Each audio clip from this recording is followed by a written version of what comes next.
In 2013, it came to the attention of the members of American Outback that a group of adventure motorcyclists had published a route from the Oregon-Washington border to Nighthawk on the U.S. Canadian border.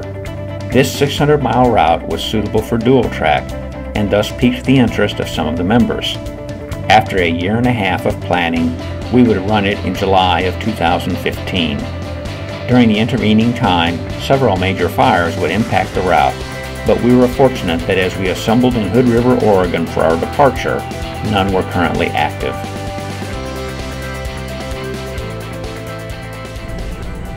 And we are crossing the Hood River toll bridge, headed over to the north side of the Columbia River as we begin our adventure on the Washington Backcountry Discovery Route.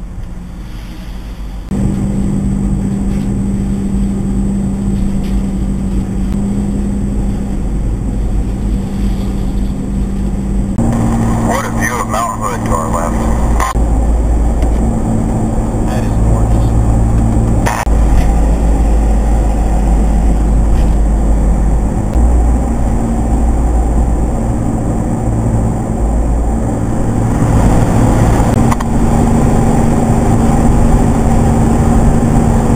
These nests along the way are osprey nests. That was an osprey in that one, just to the left of the highway. It's a pretty high bridge here.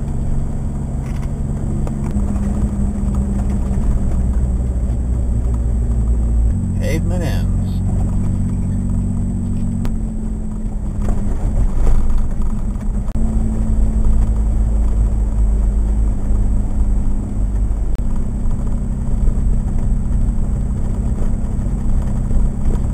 Well, we're airing down, not that that will help much with the dust. Got a pretty place to air down though. There's the view from here. That's Clark. A couple of our other dogs. I don't know their names. I don't remember their names. We got a total of 4 dogs on the trip. Yeah, we spent a few minutes airing down and are headed on our way. I like this road. It's fun.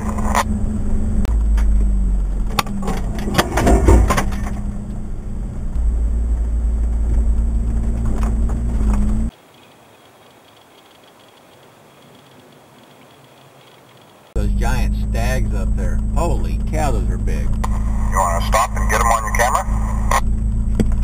I got the GoPro running. I got some tools. We can bend it out.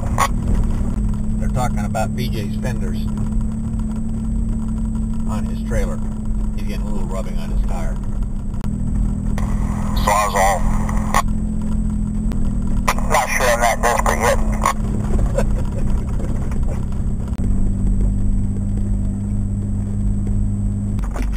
Mud, actual mud.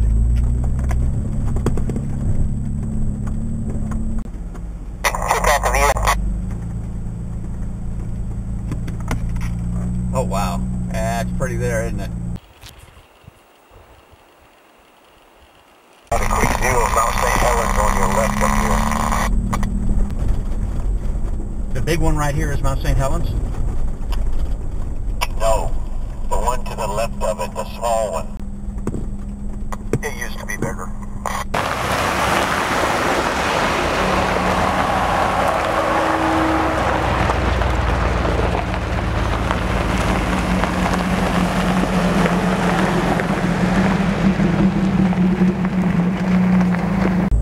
And we've taken just a slight detour off the trail, maybe a half mile at the most, and are coming down here to see the ice caves. Sounds pretty cool.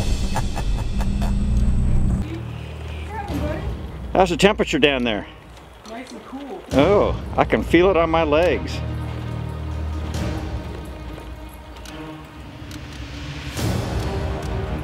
Are you seeing some ice down there? Right here, yeah. Yeah, there's ice. Oop, oop. Look at it, big chunk. Point at it. No, no, no. I'll walk down there. Don't mess with it. And there's some of the ice right there. Sure is.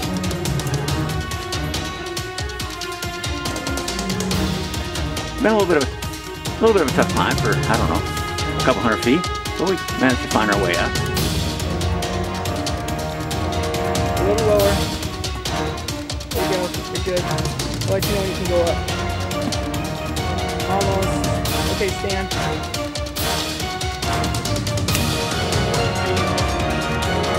It's warm out here.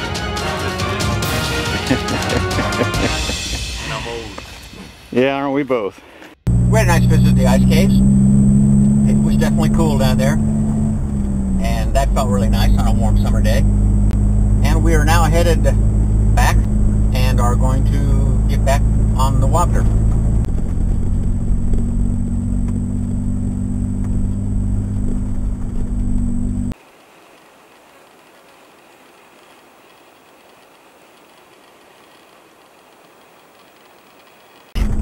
A little steep right in here.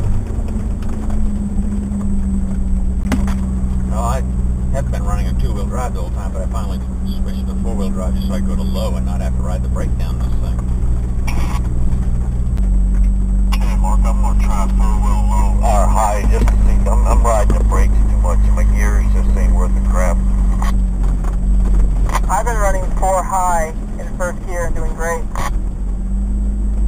We're not going to run into any gas problems, are we? No. Wow, what a view.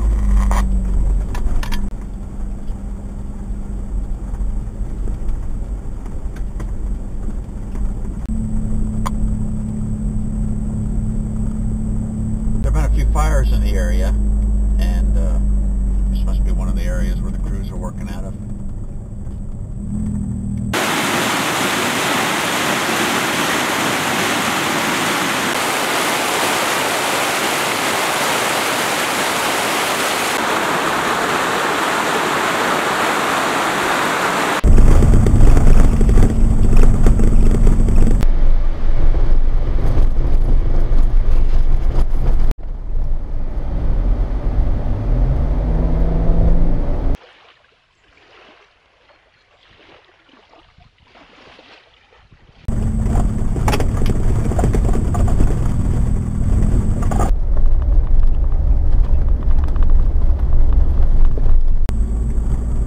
I can tell where BJ is gone because there's this dust that just kind of settles on the road. So anytime I come to an intersection, I don't worry about being lost. I know I'm not mature enough to handle BJ's Hemi. There's no way. I'd be all over the road with that thing. We camped that night in the Gifford Pinchot National Forest. The next day would be a busy one, including a drive along beautiful Rimrock Lake and surmounting Bethel Ridge and Clayman Mountain. But for now, we would rest, relax, and drink a cool one or two.